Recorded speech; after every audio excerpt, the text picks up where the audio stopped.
episode of Women Connected, we're tapping into easy ways to manage stress and anxiety and focusing on how to be more positive and successful in all sorts of situations.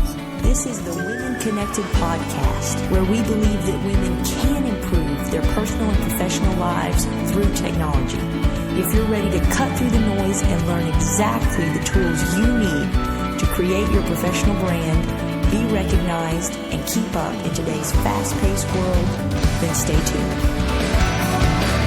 I'm your host, Lisa Goodgame, Program Director at TBW, where we believe that women can improve their personal and professional lives through technology. Don't forget to check our website for the show notes for all of our podcast episodes. Just go to tbwconnect.com/listen. If you're enjoying this podcast series, please take a moment and rate and review the podcast. We appreciate your support. If you want more great content from TBW, you can like our Facebook page and follow us.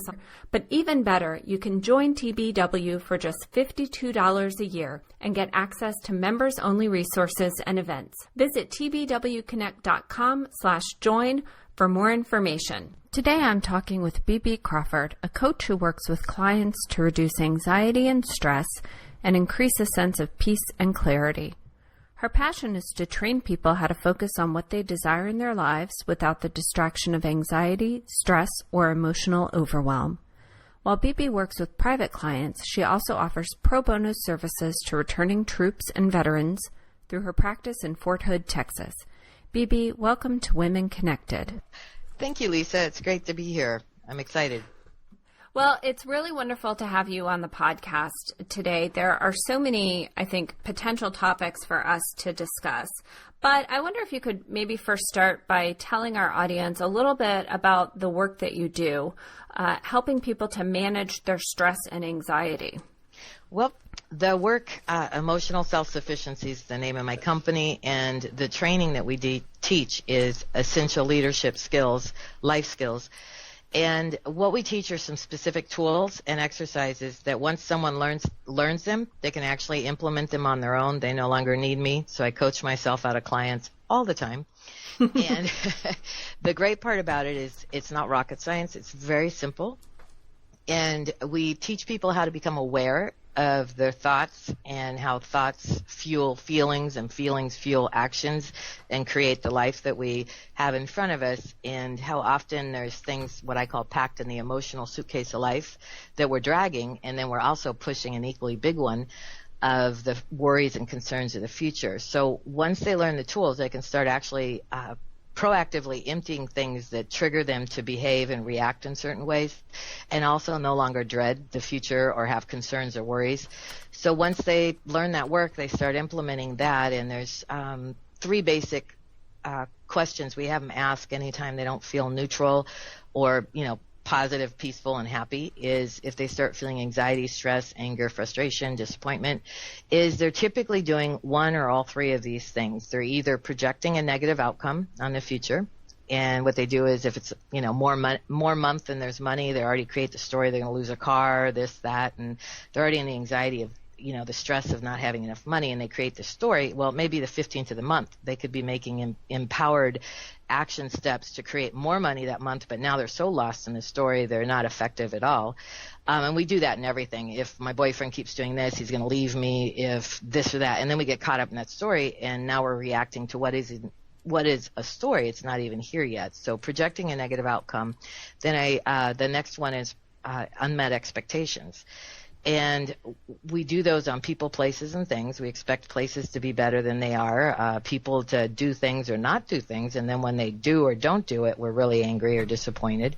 And as far as, like jobs, even, technology, we tend to have these expectations of how it's supposed to be like, and when it doesn't show up that way, we get all caught up in what it should have been, and we're not present to what is, so we're not making what I call responsive choices. We're doing reactive to what it should have been, and the anger and disappointment. And then the other is unresolved events of the past. And those are those things that can trigger us in our now, If a deal goes south and it was really difficult and so disappointing in the past, if someone shows up in the same cologne that person wore when the deal went south, the person we were selling that project or product to, we'll actually start reacting as if it's that situation all over again instead of responding to what is. And so what happens is we tend to create our own disappointments and frustrations by being reactive versus being present and responding. So I teach people how to become aware when they have one or all three of those things, and then I teach them tools on how to resolve the triggers and the charges that they have from either things in the past or things they're pushing in the future or concerned about. So, Bibi, how would you delineate the kind of work that you do with clients as coaching from something more like psychotherapy, or it almost seems like a lot of what you're talking about is a behavioral modification kind of process? Actually, Lisa, it's interesting because the one thing with the work that I do is I never have to know the stories or what happened, especially like when I work with victims of crime or with the troops with PTSD and combat experiences. I never have to know the experience ever. They can come in and just say, when I have a flashback or when I get scared, this is what I feel. And so we'll actually go after the feeling because, see, the difference in therapy is they talk everything out. They have to tell the story, the traumatic event or the upsetting event, and talk that all out. We never have to go there. Actually, the work, just like your physical body wants to heal, when you cut it, you get a scab and then it becomes a little scar. Your emotional body wants to heal too, but we're so good at when something happens, it's so overwhelming, we tend to say, I can only deal with this much of it. I'll put that much away and deal with it later. And I've heard CEOs say this when they find out through, the finances of their company, they're going to have to lay people off. I've sat in their offices and I go, oh God, I can only deal with this much of it. That part I'm going to have to deal with later. And so we have this huge suitcase full of all these later experiences that trigger us, but they're actually, if you think of a time you were real upset, you typically feel it in your chest, stomach, or solar plex. And just like everything in the world has energy, so do emotions. And that's why we talk about it in our language. I feel my heart pounding when my boyfriend broke up with me, or when I lost that job, my stomach was tied in knots. And so we talk about it, but no one knows what to do about it. And, think about it. If talking worked and crying worked, wouldn't we all be just amazingly well? Right. And so the difference is I actually teach them through guided imagery to get in touch with their, think of a time they were really upset or angry. Where did you feel it? Where do you feel it? And I'll have them close their eyes and walk them through two tools, tight and confined or engulfing exercises, because typically you feel overreactive feelings, either tight and confined in your stomach, chest, or solar plex, or sometimes throat. Or it feels as if you're engulfed in a huge bubble of anxiety and you can't move out of it, or the doldrums, you're bummed out.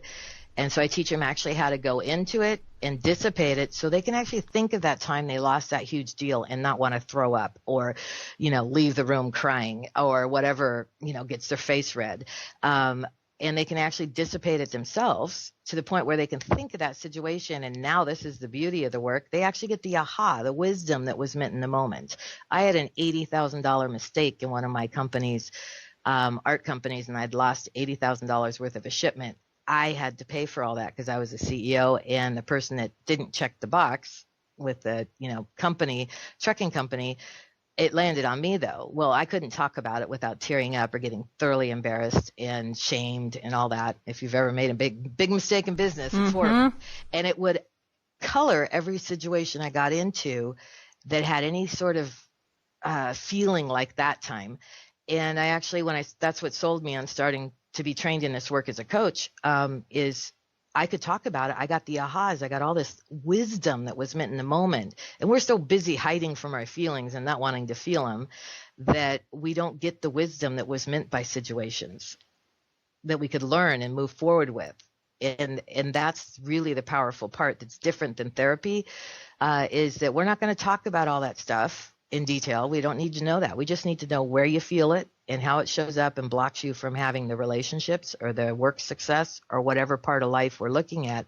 And once we dissipate it, they can now move forward without always having that block there. And that's the powerful part. You don't get that from talking. You don't get that from crying. And what's amazing about that is that, at least just thinking about my own experience, obviously I'm not inside anyone else's head or body, but I know, at least in my case, I have a pretty patterned response to things that are stressful or anxiety producing. I know what the feeling feels like, if that makes sense. I know, it's going to be up in my shoulders, and my shoulders are going to be up around my ears, and I'm not going to sleep very well, and, going to have thoughts racing through my head at 4:00 in the morning. And it really sounds like this kind of approach can be beneficial, whether what you're dealing with is the loss of an $80,000 piece of artwork, or you didn't get the job interview that you were really hoping you were going to get. Yes, very much so. In fact, the thing is, you can feel anxiety and stress and anger and disappointment crawling over your body like a bad cold. We just don't know what to do with it. And then that, middle of the night, wake you up and the hamster wheel going, that's all part of it. And the thing is when you can focus on where you feel it. In fact, kind of maybe throw you off a little bit here, Lisa, but if you think of a time you were really, really upset about something and it's really gnawing at you, if you think about it long enough, you can actually feel it in your shoulder, your chest area, where you feel it. And what I'd have you do is, with your eyes closed, as you're feeling it, is focus as if you have a body scan down to that area wherever you feel in your body. And does it feel really tight and confined, or does it feel like if you quit trying to control it, it would actually just, like beach balls out of water, would just, engulf you?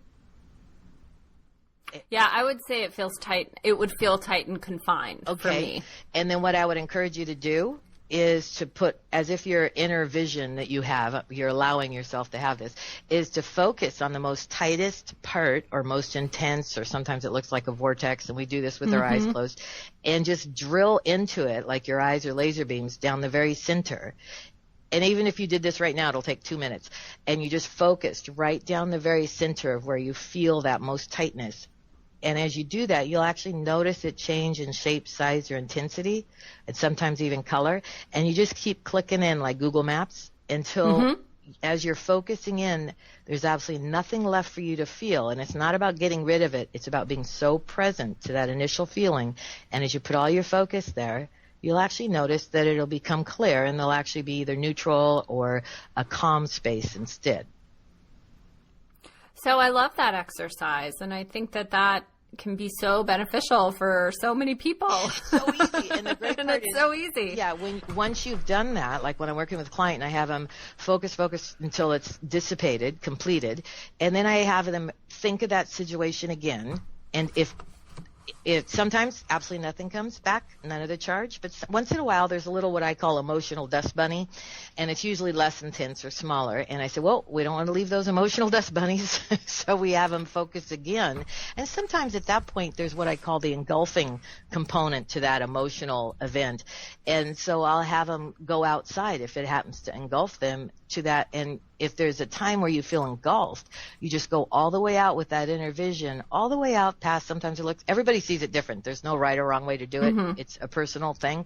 And sometimes it's foggy or staticky. And with their inner vision, go out till there's an edge or it fades away. And then out there is this calm space. It's just peaceful. Everybody feels it different. They go out there as far as they want, because it's infinite. It's much bigger than the experience. And you go all the way out there. And as they look back at that bubble they were engulfed in, it's actually either changed in shape, size, or intensity, or color, or sometimes it's completely gone. And then I'll ask them again, think of that experience of losing your job and feeling lost. Think of that experience again. And if I don't know what happened, I say, just think of that experience again. And they'll look back, and as they think about it, they don't feel any of that engulfing or the tight and confined. And then that's when we know we've dissipated that emotional charge, just like we've taken an emotional splinter or a real splinter out of your skin, a piece of wood or something. It's no longer there. But what's there is this peaceful calm, which I call the true essence that who everybody, each individual is, and their authentic self before they had all the debris of situations and people and places and experiences piled on top of it. See, all of us come from whole and complete. If you look at a brand new baby, you don't ever say, oh my God, that newborn's, once it grows up, it'll never be enough. No, you look at it and it's absolutely perfect. We're whole and complete too. It's just by the time we're about 5 or 6, we learn we're either not pretty enough, smart enough, athletic enough, thin enough, whatever enough, or rich enough. So then we spend the rest of our life as little emotional vacuums going around sucking in relationships and things and education to fill us up. And the problem is it never does, because the one thing about vacuums is they all suck. And so we're doing this trying to achieve enough that we'll finally feel good enough. But that only lasts as long as that job promotion and that first paycheck, and then we're on trying to get more and more. Well, when you come from whole and complete, you don't need to use people, places, and things to know you're good enough. You come from that centered place. But first, we have to be a little bit like archaeologists and clear out the debris that's on top, and then we can get to our authentic self, come from that empowered person who we all are. It's just most of us have lost our way to accessing that. For instance, when you wake up in the middle of the night with all the thoughts, if right now you just closed your eyes, you'll notice it. And people that listen to this, they'll notice that they can hear the thoughts in their head, actually in their own voice. If you hear other voices, I'm not equipped to work with that. But but with that quiet, the thoughts in between, and every so often, that's a little snippet of quiet. And what I encourage people to do, once they notice they can hear all these random thoughts, this crazy lady, I got to do laundry, whatever. And in between is quiet, just like when we were little girls and we look at the clouds, they'd be all shapes, sizes, and sometimes even different colors, depending if it's sunset or going to rain. And in between and behind those clouds was always that blue sky, always stayed the same. Well, in between and behind your thoughts is this quiet space. So I ask them to then start distinguishing the quiet and putting all their thoughts focused there. And even if you did it right now and you focus on that quiet, pretty soon you could go out as far as you want. It's vast and infinite. And you would start feeling that calming come all over your body. And then what happens is, if you're in bed, you'll fall asleep effortlessly. I always ask people in the morning, sit up and do this, otherwise you'll fall back asleep. You can come to that real calm, neutral space. And the neatest thing is, that's really who you are. And as you empty that suitcase behind us or briefcase and the equally big one we're pushing, pretty soon we're in that calm space all the time. And it doesn't matter what happens on the exterior. It could all be falling apart, but we don't lose ourselves to the experience. We're able to be neutral and respond to the need in the moment. And that's powerful. It's very powerful.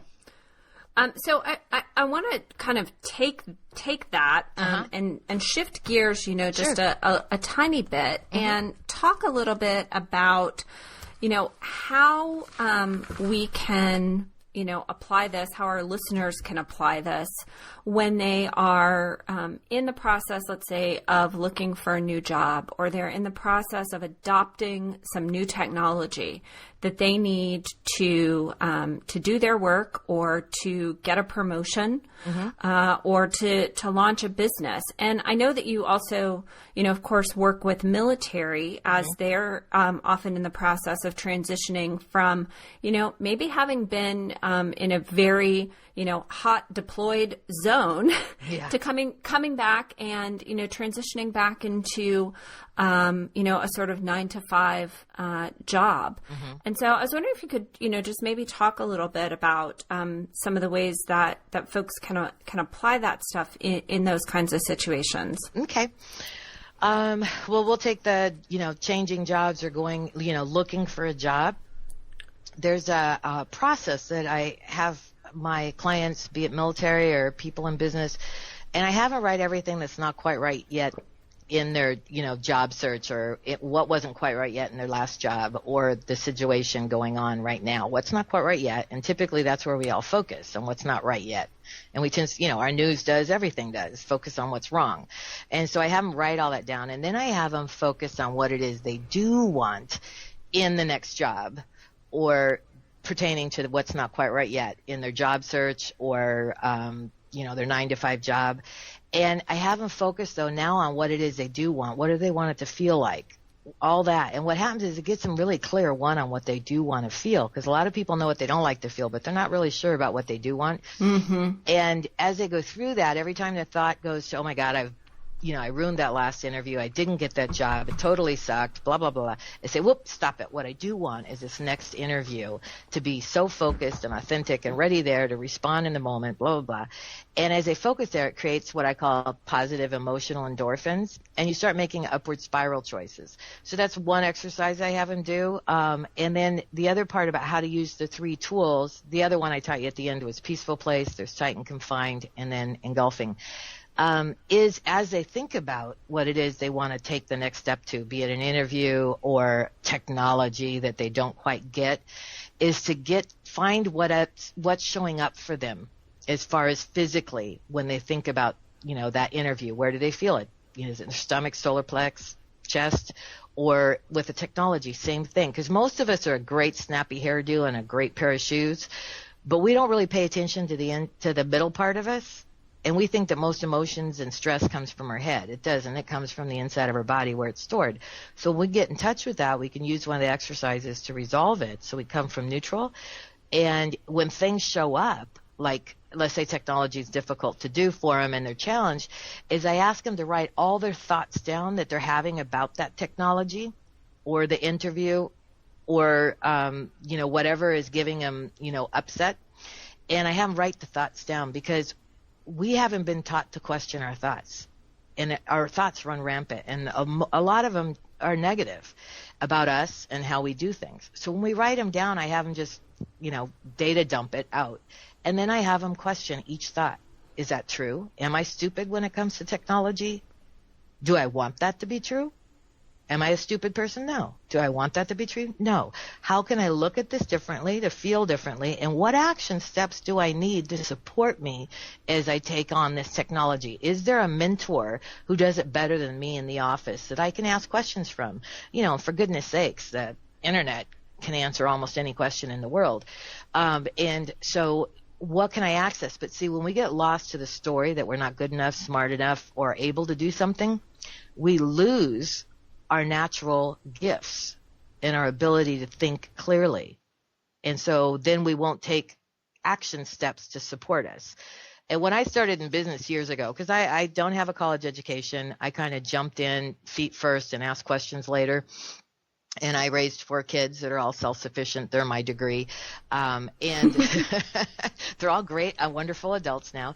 And what was interesting is I realized really early on as an entrepreneur to find people who are sitting where I eventually want to sit, because they'll move on in their career. I want to learn from them. So I would go and hang out at the feet, this is the way I say it, at the feet of the people that are sitting where I want to be in business, that know what I want to know. And I would just get mentors. I would ask people out to lunch. I'd go to networking events and hang out with the people that seem to have it rocking and going on. And I would learn everything I could. And that's how I kept moving forward in my kind of crazy way that I did with because I've done so many different businesses and executive recruiter for a while and, all these different things, was I kept hanging out with the people that were already successful. So that's another step, is to find out who knows this more than you do and then hang out with them and learn as much as you can. So that would be, when I work with transitioning vets, it's about really resolving the stuff that got packed in their bag during combat. Mm-hmm. And a lot of stuff that prior to combat too, and getting them to that neutral place so that they can respond versus react. Because you have to remember, the reason they're alive and they came home as they're reactive, they were really good at reacting, and they got, they were just, and the reaction is so trained into them, so well, that they have to actually kind of deactivate some of those responses so that they don't come from that space but come from neutral. But part of the reason they're so successful is because they're trained so well that thought doesn't even come into it when they're, reacting and responding in combat. But here they don't need exactly those skill sets, but they can actually hone some of those skills and use them very well in business because they're more focused, they're diligent about getting the mission accomplished, and they're very much about team. So they're incredible employees because of the things that they learned in the military that makes them awesome employees. So, but anyways, and be it technology, going for a job interview, if there's any stress about it, where do you feel it? Dissipate it so it doesn't go into the interview with you. and have you reactive versus responding. That's such an amazingly simple, but really brilliant recommendation. I mean, I know folks who, before every job interview that they go into, end up getting lots of stomach issues. Yeah. And, of course, that's like the hardest thing to, like, if you get a headache going into a job interview, that's one thing. But if you've got, kind of a little belly issue going into a job interview, it's really hard to be focused. Yes. On doing the job that you need to do in that interview. And, that just sounds like a really great, set of exercises to do as you know that you're going into those situations. So that's awesome. So we're coming to the end of our time here, and I just wanted to see if you had any other ideas, suggestions, recommendations for our listeners on doing better at managing stress and anxiety.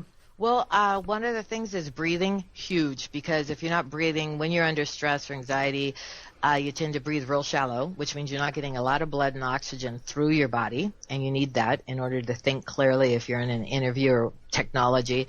So breathing, and I had one client that set his clock to an alarm, his watch, that every hour he'd take just a few minutes just to breathe in 8 to 10 really deep breaths, hold for a count of 8, and then release slowly.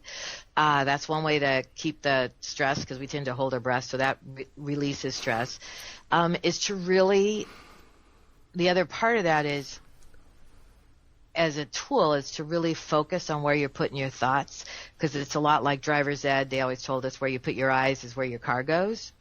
Where you put your thoughts is where your feelings will show up. So if you're focusing on, all the mistakes and anything you've ever done wrong, and you're focusing there, your feelings will actually follow, and you will create not only more and more feelings of anxiety and stress, but your actions will show that. So the most important thing they can do dealing with interview, technology, a new situation, is to really practice focusing on how they want to feel in that moment and after that moment. And really, because you're going to rant and rave in your head anyways with tons of thoughts. So instead of spinning all those thoughts on the negative, focus on what it is you do want to feel, but not like that white knuckle expectation, but how it would feel to ace that interview, how it would feel to be just comfortable. And 360 degrees of all kinds of amazing opportunities show up when we're not focused on the negative, because we're kind of got, tunnel vision at that point. And when we're focused on what we do want, it's amazing how opportunity you can hear, see, and things just come to you differently because you're focused on what it is you do want and the feeling of it. Because no one buys a Maserati because of the way it looks or drives fast. It's really how they feel behind the wheel.